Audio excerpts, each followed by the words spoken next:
Hello and welcome to my channel again. So this episode is like a part 2. So if you have not watched it yet, there is a part 1 of the Schengen Tourist Visa topic kung saan dinascuss ko yung mga some tips and yung procedures na need nyo para sa tourist visa nyo. So, in this episode, I'll be discussing more about the tips, yung mga personal experiences ko on getting approved with my Schengen Tourist Visa. So, I launched my processing noong August 2023. So, I think this still applies kasi wala namang mga nagbago regarding the documents or anything. So I'll just share to you also what I think helped me in getting approved with my own tourist visa. So just take this as, baka may mga makuha kayong tips or from my own personal experience. If you want to know more about the documents, I think I can suggest to go to the Manila Diplo website.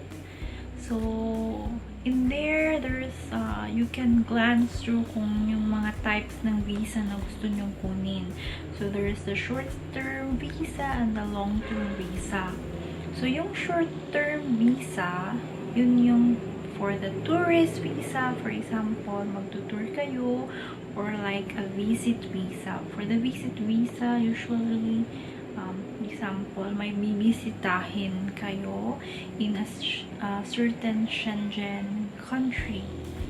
Yun namang mga long term is yung, for example, yung mga family, spousal, yung mga may asawa, and then, so, it's more of the family reunification or kung may marriage visa na din. So, may mga balak magpakasal. So, you go for the long stay visa. So, for me, I'll be sharing more about the short stay visa, which is categorized under the tourist visa. It means you're gonna tour around the specific country kung saan kayo nag-apply. In my case, I applied in the German embassy for my Schengen Tourist Visa. So, there are just like just many rules na dapat tandaan. I think it's for your safety and I applied it for myself, which is kung saan kayo mag-i-entry, your first country of entry, and tsaka yung longest stay nyo. Kung for example magtutour kayo for like within 2 to 3 countries,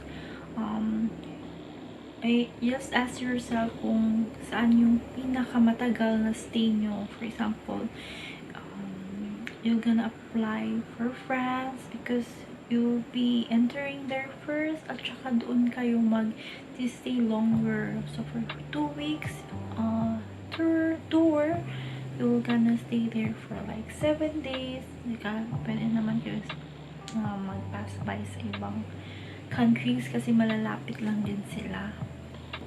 So, I think that's just the 2 golden rules you're gonna consider pag nag-a-apply kayo is kung ano yung gusto nyong first entry country, tsaka kung doon kayo magsistay longer. So, doon din kayo na embassy mag-a-apply. So, it's better kasi nakakatulong yun sa future visa applications nyo kung gusto nyo mag-tour ulit. So, at least you'll get the, the stamp from the country. So, in my case, it was Germany. Doon ako kumuha ng Schengen Tourist Visa. So, doon din ang first entry point ko, which is Frankfurt. And then, doon din ako nagstay ng longer. So, parang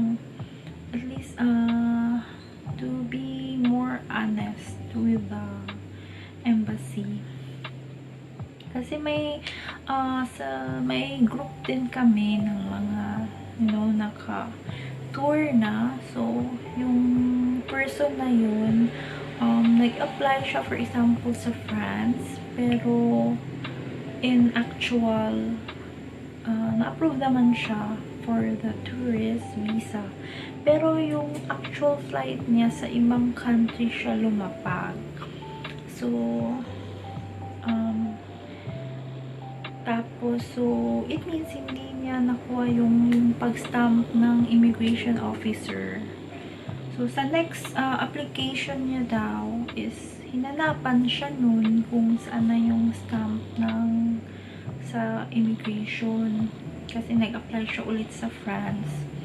So, yun na nga hinanapan siya kasi nga yung stamp kung naka-entry talaga siya. So, those are the possible cases pag hindi nyo finalo yung yung kinunan nyo ng tourist na Schengen visa. So, during my application process, I think finalo ko doon yung mga documents. So, I prepared everything from of course, the pictures. I think you can click on my first part of the video to glance through the whole documents process. Yung mga tips ko siguro, yung mga hindi nakasulat doon na sinend ko, which I think also helped my application is nagpasa ako ng affidavit to return home. So, sa affidavit to return home, so parang papel yon, may stamp ng lawyer or may seal, ng lawyer. And then, it's gonna tell doon kung ano ba yung mga assets nyo. Kung wala naman, ano yung parang proof of rootedness nyo sa Philippines, you can tell the secretary of the lawyer kung ano yung pinaka-strong proof nyo na babalik kayo sa Pinas. And then, it's like, giving a promissory note. And then, it's maganda siya kasi may seal talaga siya ng lawyer. It's like a legally binding document na babalik talaga kayo sa Pinas. And it's gonna give more impact to the embassy kasi may seal yun ng lawyer. So, I think that was helpful in my application. So, it's still in the discretion of the embassy kung approve ka or hindi. But I think that's one of the documents that I felt na made the approval possible because for an affidavit, it's sealed with the lawyer. So, it's more legally. So, another thing that I think helped my application was my cover letter. So, sa mga hindi nakakaalam, you can also give to the embassy your cover letter. It can be 2-3 pages or whatever you're comfortable with. I think it's better if it's short but concise. Doon nyo i-explain sa cover letter yung your intention in your subject. So, you can say subject, your name, your passport number, and that you're applying for this certain visa. So, like you can say, for tourist visa. And in your introduction paragraph, you can introduce yourself, just concise, your name, passport number, your residence, tsaka yung reason kung bakit kayo gustong pumunta.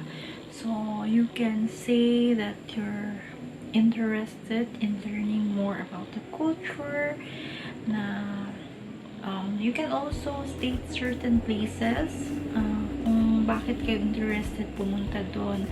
Are you like a music lover? Or like, are you an art lover? kung gusto nyong pumunta in a certain museum. So, it's good that you can show to the embassy na may nalalaman kayo about their country, their culture, or about their language. And also, in the next paragraph, you can explain to them kung ba't kayo babalik ng Pinas. So, you can give to them your explanation kung ano yung mga proof of rootedness ninyo. For example, do you have a business? Are you a student? Are you a parent? A fur mom? Or like may mga kids? Or may mga old parents na babalikan sa Pinas? And most importantly, if you are employed, so you can give like just a brief record of your employment history, like this, na you can say na matagal na kayo nag-work sa Pinas, ilang years na kayo sa company, and you're just gonna tour around to, of course, enjoy your hard-earned money. And in the closing remarks, maybe you can explain more about your situation, kung like you can add that you're like a law-abiding citizen, mga ganon, na to make them feel pag nagbabasa yung person sa embassy, to make them understand your disposition na mapagkakatiwalaan ka, and that you're not gonna overstay in their country kasi yun yung iniiwasan nila. Okay, so that's it for the cover letter, and then you just say like regards, and then you put your signature and then your name. Okay, ano pa ba yung pinasa ko? I think if you have the credit cards, it's a plus. Like especially you can give your 1 to 2 or 3 statement of account, so that they can show that aside from cash or aside from the bank account, you have certain, may makukunan kayo ng other funds in regards to your trip.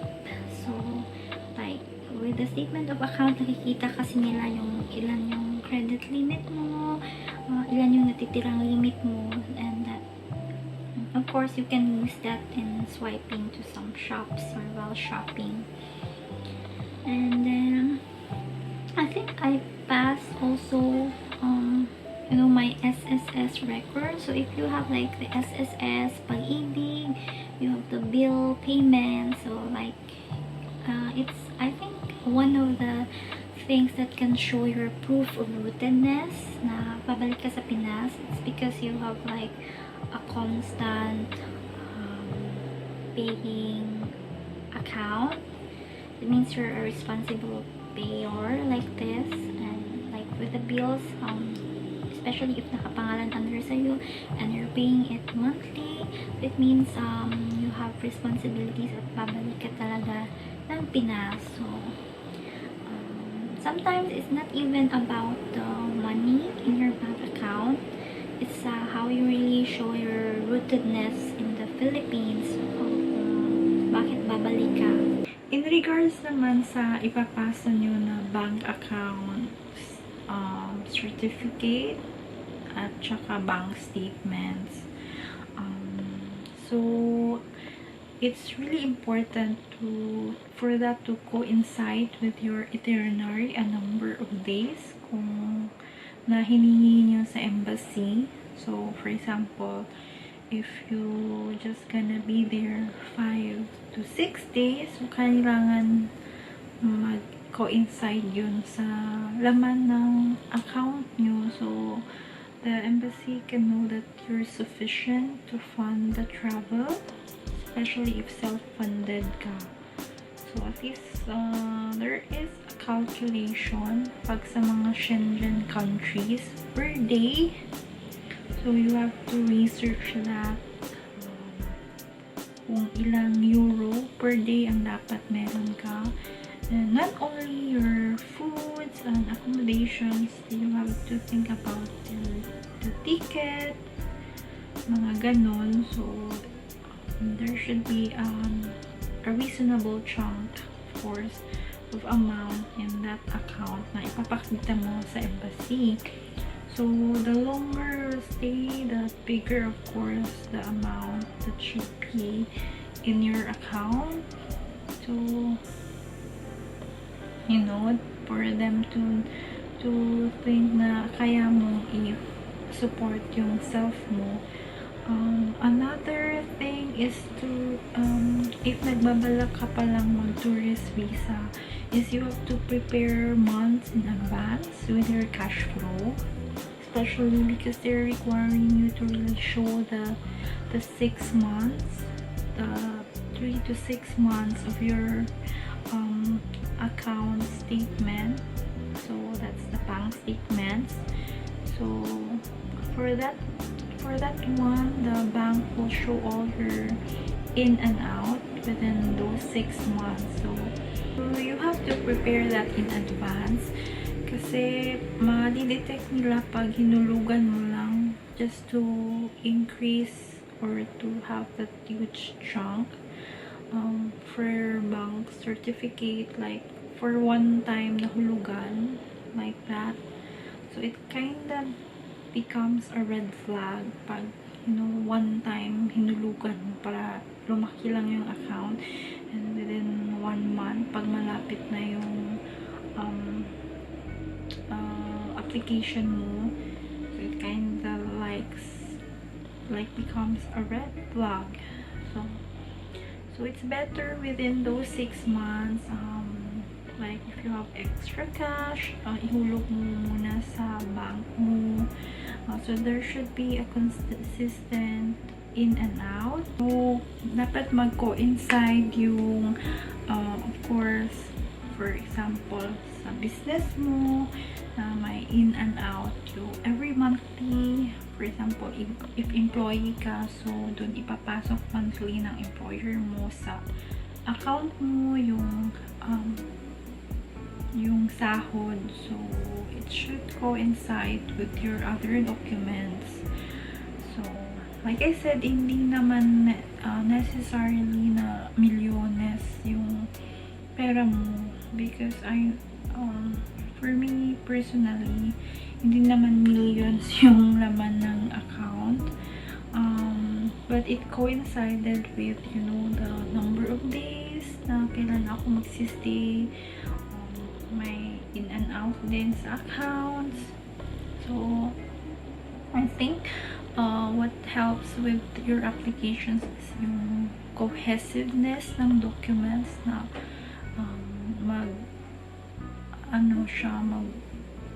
parang link siya together. You have to also, I think one of the advice I might give also based on personal experience, kahit may mga agents kayo, you have to personally check your document. You know, nandun ako sa VFS, so that person in the counter was able to double check the dates in my itinerary. I-check nyo yung mga dates kung same sa in-applyan nyo na requested dates. For example, if you requested March 18 to March 28, so dapat yung hotel nyo, i-double check nyo, is it March 18 as well until the 28. So baka medyo kinulang ng ilang days yung nabook nyo. You have to check also your itinerary dates, kung anong year, baka last year pa yung nasulat nyo, so you have to make it the same year. And then your insurance as well, so you have to also check the dates with your insurance. It should include the travel date, so not only the dates that you will be in the Schengen area, but also including your travel date. So kahit for example 18 to 28 yung binigay sa inyo ng embassy, or the request nyo sa embassy, but for your travel insurance, of course, you'll be coming maybe from the provinces, from the Manila, and it's one day ahead. So, dapat i-include niyo rin yung travel date sa travel insurance niyo. Overall, yung natitirang tips ko is, for example, just minor things, but maybe for lodging the documents, yung magpapasa na kayo sa VFS, always come a bit earlier on time, because there might be procedures like magsasign pa kayo sa logbook ng guard for the building. I lodged in VFS Cebu and I made sure I was early at least 30 minutes.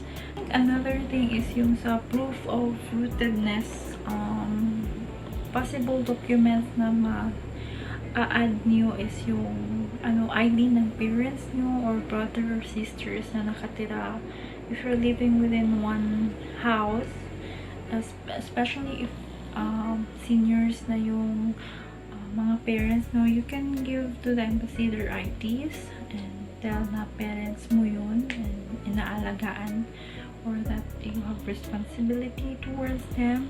So that can be one of your proof of rootedness as well.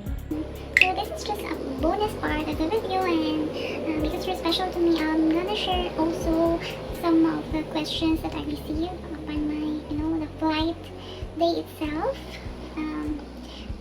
So I'm not from Manila, so I need to fly from Davao. I did the Singapore Airlines, which is from Davao, Singapore to Frankfurt. Yung mga questions na naaalala ko in terms with the flight is, here in the Philippines, sinanong nila ako na, for example, kung anong gagawin ko doon.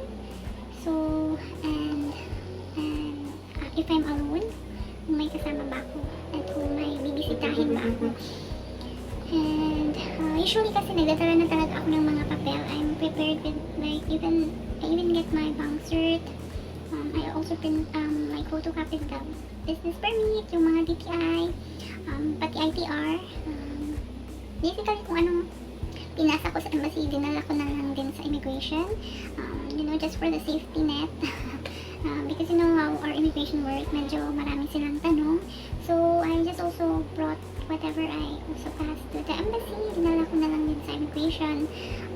Nakatulong naman siya because, yun na nga, nakapass through the immigration. So, also, I think the most important thing is, pag tourist ka, is they want to know your accommodation. So, it's really good if you may mga proof ka na may nabook kang hotel. So, for example, you have the print out from the Agoda, from the booking.com, i-print out mo yun, tsaka ipakita mo sa immigration officer pag hihingi nila, so that they will know that you'll have a place to stay.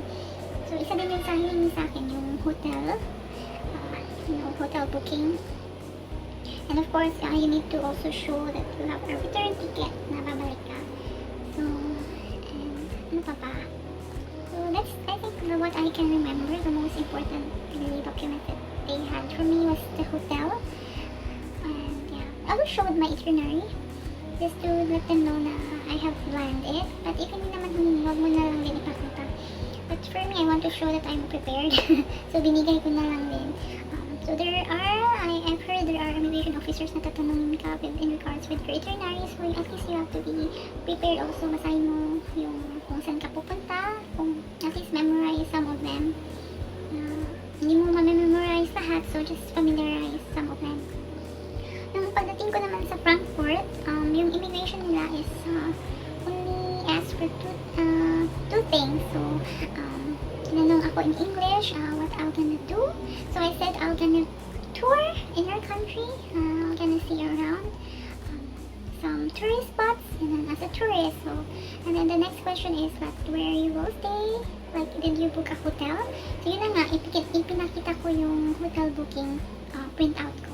And after that, they stamped my passport. So it's like this, a sense of relief na naka-pass through ka. So that's it for now. If you have more questions, you can comment down below, and then I'll try to maybe reply if I have the free time. So thank you for watching and see you soon.